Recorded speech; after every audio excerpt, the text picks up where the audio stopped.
ជំរាបសួរលោកគ្រូខ្ញុំបាទឈ្មោះសាយសុវណ្ណារាហើយថ្ងៃនេះផងដែរខ្ញុំនឹងមក present ដែលតាក់ទងជាមួយនឹង project មួយគឺ calculator ហើយមុននឹងឈានទៅដល់ធ្វើការ build code នៃ calculator ហ្នឹងខ្ញុំនឹងធ្វើការ demo ក៏ដូចជាបញ្យល់តាក់ទងជាមួយនឹងការ design នៃ calculator បាទក្រុមខ្ញុំជាមុនសិនអញ្ចឹងនេះគឺជា design នៃ calculator របស់យើងហើយយើងអាចចុចវាដំណើរការបានធម្មតាដូច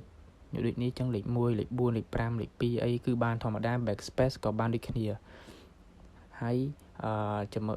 ដូចនេះខ្ញុំនឹងធ្វើការបូកលេខលោកគ្រូ1500បូកនឹង1600គឺស្មើ3100ដំណើរការបានធម្មតាអញ្ចឹងខ្ញុំឧទាហរណ៍ទៅលើ operator ផ្សេងទៀតគឺ896ខ្ញុំយកទៅគុណនឹង698ពេលដែលគុណទៅឃើញចេញមក result គឺបែងចេញមកចម្លើយប៉ុណ្ណឹងអញ្ចឹងនេះសម្រាប់នេះក៏វាក៏ចេញ output ឲ្យយើងបានឃើញដែរគឺវាដាក់ថា variable គឺវាត្រឹមត្រូវជំរាបសួរខ្ញុំឈ្មោះចាំបានមកពីស្មាតចិត្តទី2នៃក្រុម back អញ្ចឹងចំណុចខ្ញុំមកពីយកពី class backspace តែ class backspace នេះវាជួយគ្រប់គ្រងទៅលើការinput របស់ user យើងអាចលុបអាច clear អីបាទអាច clear variable បានអញ្ចឹង class នេះវាស្ថិតនៅក្នុង package របស់ model ដែលយើងហៅថា file របស់ model ហ្នឹង file ឬក៏ folder របស់ model ហ្នឹងហើយអញ្ចឹងជាដំបូងខ្ញុំមានការជា class មួយដែលមានឈ្មោះថា clear backspace ហើយបន្តមកទៀតយើងមាន variable មួយដែលយើងដាក់ឈ្មោះថា variable ចុះហើយវាជា string អញ្ចឹងវា start ពីប្រទេសមកហើយចូលដល់ constructor វិញទៅពេលដែលយើងបង្កើត object ថ្មីមួយវា set variable ទៅជាសំណុំប្រទេសហើយបន្តមកទៀតយើងប្រើ method យើងប្រើ method setter and getter អញ្ចឹងតាមនេះខ្ញុំបង្កើត method មួយដែលមានឈ្មោះថា set clear ដែលវា clear type ទាំងអស់មិនវា clear type ទាំងអស់ហ្នឹងទៅជាសំណុំប្រទេសមិនវា make variable ហ្នឹងទៅជាសំណុំប្រទេសហើយបន្តមកទៀតយើងបង្កើត method មួយទៀតដែលមានឈ្មោះថា setter backspace តែនេះ set ឲ្យវា setter អញ្ចឹង setter backspace វិញ method នេះវាដំណើរការឡើងវាដំណើរការដូចជា backspace key មានថាវាទៅ remove last input របស់ user ហ្នឹងគឺថាយើង input 1 2 3អញ្ចឹងវាយើងចុចតែយើងប្រើ code នេះដើម្បីទៅ remove លេខ3ចុងក្រោយដែលវាគិតជាតិចអញ្ចឹងចំណុចបន្តទៀតខ្ញុំនឹងមកពន្យល់ពី class memory class memory នេះវាជា class មួយដែលវាជួយរក្សាទុកនិង store ទុកនៅ user input បានពេល user គាត់ input number ឬក៏ operator សម្រាប់ calculator ហ្នឹងវា store ទុកក្នុង memory ហ្នឹងអញ្ចឹងយើងមាន3 variable នៅក្នុងហ្នឹងយើងប្រើ3 variable គឺទី1 default variable តោះ operator ហើយទីចុងក្រោយគឺ second variable ហើយជាដំបូងយើង start វាពីទៅមកបន្តទៀតvariable ទាំងអស់ហ្នឹងវាមាន method 2យើងប្រើ method 2គឺ sister and getter បានយើងដំបូងយើង set variable ទៅឲ្យយើង get variable ហ្នឹងយើង get variable ហ្នឹងទៅក្នុង memory ចូលអញ្ចឹងបញ្ចូលឲ្យច្បាស់តិចពាក់ព័ន្ធនឹង sister and getter គឺថានៅពេលដែលយើង set for variable ហ្នឹងវា set ថាវាឆ្លើយ5គឺថា set វាឆ្លើយ5 and operator យើង set លេខបូកហើយ second variable យើង set ថាលេខ3ចុះហើយតម្លៃទាំងអស់ហ្នឹងវាយើងប្រើប្រាស់ get first variable ហ្នឹងហើយ get operator get second variable ហ្នឹងវាជួយវា get ទៅក្នុង memory វា store ទៅក្នុង memory ហើយ memory ហ្នឹងចាំថាឲ្យ calculator ហ្នឹងចាំថា user បាន input លេខ3សញ្ញាបូក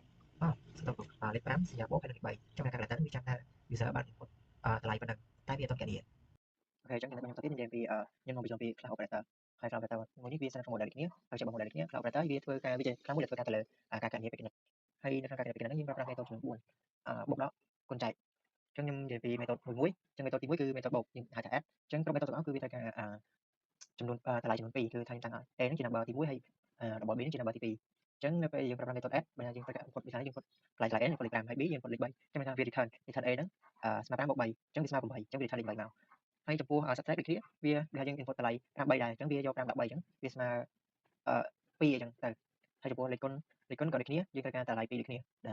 ដើម្បីគុណហើយ return result មកប៉ុន្តែចំពោះ method ដែលយើងប្រើដែលយើងហៅថាចែកគឺវាយើងខុសគេបន្តិចយើងដំបូងវាឆែកមើលសិនថាតម្លៃ b ហ្នឹងស្មើ0អត់បើវាស្មើ0បានថា calculator ហ្នឹងវាអាចកណនាឬក៏ចែកបានដោយ5ចែក0វាអាចកណនាបាននេះអញ្ចឹងវាជា error ប៉ុន្តែបើវាខុស0វា return result នឹងធម្មតាអញ្ចឹងចំពោះcode បន្តនេះយើងប្រើប្រាស់ switch ដើម្បីឆែក operator របស់វាគឺថាយើងមាន cache ចំនួន4 cache បូកដកគុណចែកអញ្ចឹងចំណុចต่อไปទៀតខ្ញុំនិយាយអំពី result class របស់ result នេះក៏វាស្ថិតនៅក្នុង project របស់ model ដែរអញ្ចឹងនៅក្នុង class result 1នេះគឺវាជាកន្លែងដែលដាក់របស់គ្រប់យ៉ាងវាដាក់ទាំង operator ទាំង memory ទាំង validation ទាំង first variable second variable ចូលក្នុងទាំងអស់ដើម្បីឲ្យវាកណនា final answer and ចេញ result មកអញ្ចឹងវាត្រូវការជំនួយពីនៅក្នុង class result នេះវាត្រូវការជំនួយ3ពី class ដូចជា operator memory យើងប្រើ operator memory ហើយនិង validation ចំពោះ class operator គឺសម្រាប់ធ្វើបច្ចេកវិទ្យា and memory វាសម្រាប់ចងចាំតម្លៃដែល user input មកហើយ validation ហ្នឹងវាឆែកមក input អញ្ចឹងនៅក្នុង class នេះនៅក្នុង class នេះmain method របស់វាគឺយើងសម្រាប់កណនា result អញ្ចឹងជាដំបូងវាจะឆែកមើលសិនថាតើមានតម្លៃណាមួយត្រូវបានបាត់អត់បើសិនតើ operator ឬក៏តម្លៃណាមួយត្រូវបានបាត់វា return error នេះមកនេះ return error នេះមកអញ្ចឹងបន្តមកទៀតវាបើសិនបើវាទៅឆែកមើលថាបើសិនបើមាន number ឬក៏ operator ណាមួយថាវា valid ឬក៏ invalid បើសិនជា number ឬក៏ operator ហ្នឹងវា invalid វាអត់មានទេវា invalid អញ្ចឹងវាបង្ហាញថា number ហ្នឹងវា invalid ហើយ operator ហ្នឹងក៏វា invalid ដែរប៉ុន្តែបើសិនជាអត់ទេគឺវាបញ្ចេញ result ធម្មតាបន្តមកទៀតវាបដូរពីអញ្ចឹងវាបដូរពីអក្សរទៅជាចំនួនពិត real number ដែលវាប្រើប្រាស់វាទៅហៅអា class operator ហ្នឹងដើម្បីមកធ្វើការគណនាបេក្ខនិតអញ្ចឹងជាចុងក្រោយវាបញ្ចេញ result មកអញ្ចឹងជាចុងក្រោយវាបញ្ចេញ result មកវាបញ្ចេញ result មកថាយើងហើយចេញ result យើងនេះ first variable យើង input លេខ1ហើយ operator យើង input សញ្ញាបូកចឹងហើយ second variable នេះយើង input លេខ2អញ្ចឹងវាបញ្ចេញ result វា calculation ហ្នឹងហើយវាបញ្ចេញ result មកថាយើងបានតម្លៃលេខ3ហើយវាអាចចេញមក 3.0 ប៉ុន្តែវាស្មើ3ដដែលប៉ុន្តែនៅក្នុងនេះយើងអត់ចង់បានលេខ0ពីក្រោយហ្នឹងទេព្រោះខ្ញុំចង់បានលេខ0ពីក្រោយខ្ញុំចង់ឲ្យវា input ហើយវា result មកចេញលេខ3យកមកអញ្ចឹងអរគុណលោកគ្រូជំរាបសួរលោកគ្រូខ្ញុំជាអ្នកបញ្យលចុងក្រោយស្ញាប់ខ្ញុំបញ្យលនឹង user input validation ហើយនឹង controller អញ្ចឹងស្ញាប់user input នេះវាគ្រាន់តែ set ដែលយើងនៅពេលយើងដាក់លេខចូលទេដាក់លេខចូលទៅវាជួយនឹងវាជួយ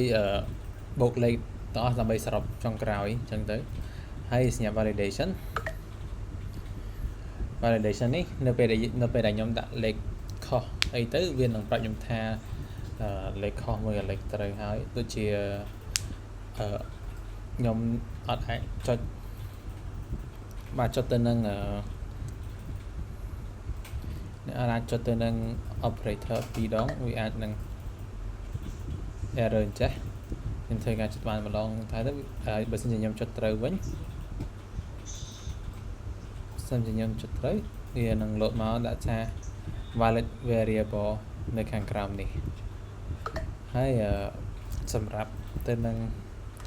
controller វិញជាមុនដំបូងខ្ញុំបានហៅទៅនឹង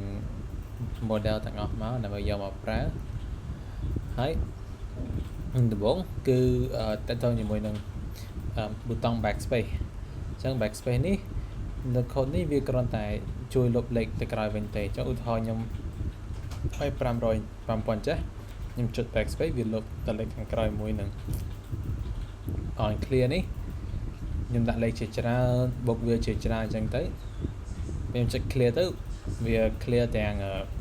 first variable second variable និង operator ដែលខ្ញុំបានដាក់ចូលហ្នឹងถ้าសម្រាប់ on digit on នេះហ្នឹងវាគ្រាន់តែជួយបូកលេខមកបន្តទេសម្រាប់ handle digit ហ្នឹងគឺខ្ញុំបានទៅសេនៅខាងក្រោមអាហ្នឹងគឺជួយដាក់លេខតបន្ទាប់ហើយ on dot ម្ដង on dot នេះគឺលេខគឺប៊ូតុងចុចនេះមុនដំបូងបើសិនជាខ្ញុំអត់មានដាក់លេខអីទេខ្ញុំចុចមុនដំបូងវានឹងចេញ0ចុចមកតែបើសិនជាខ្ញុំមានលេខឧទាហរណ៍55អញ្ចឹងខ្ញុំចុចទៅវាអត់មានចេញលេខ0មកទៀតទេគឺចេញលេខ5ធម្មតា5ចុចធម្មតាអញ្ចឹងតែពេលសម្រាប់ on equal នេះគឺនៅពេលដែលខ្ញុំក៏បូកលេខហើយអញ្ចឹងតែកូនលេខហើយខ្ញុំចុច equal ទៅវាចេញលេខមកមែនហើយទៅខ្ញុំដាក់ខុសខាងក្រោមនេះវានឹង set variable first variable និង second variable ជាមួយទាំង operator ហ្នឹងឲ្យទៅជា0ដែរមានថាវា delete history មកវិញ